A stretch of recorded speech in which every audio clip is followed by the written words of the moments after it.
Hello guys, good afternoon. Ito na yung ano guys, makasamaan ko guys, no? Papunta kami ng EDSA, no? Makilahik. Ano ito ka, Ton? Hindi, mag-bis lang ako. Magbihis ka? Bis lang ako.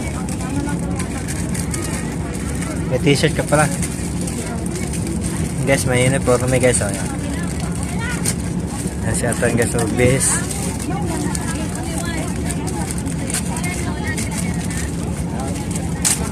Guys, punta kami ng EDSA Shrine, no? Magkilahok kami sa rally guys, no? Para sa bayan, no? Para sa bayan, kaya dapat sali kayo para sa bayan to. Laban ng bayan. Para matigil na yung korupsyon.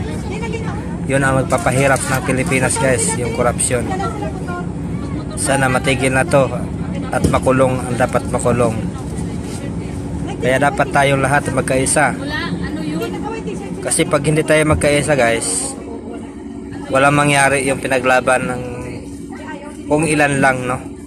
Dapat tayong lahat Pilipino magkaisa kasi tayo ang apektado sa ganitong sitwasyon na bilyon ang ninakaw ng mga kongresista o iba pang mga yung mga kontraktor, no? Para sa taong bayan yan, dahil sa kanila maraming namatay dahil sa baha. Kaya dapat nating suportahan yung ganitong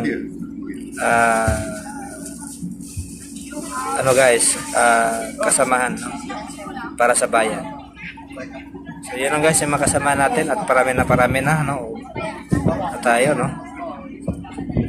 So bye bye guys, thank you for watching.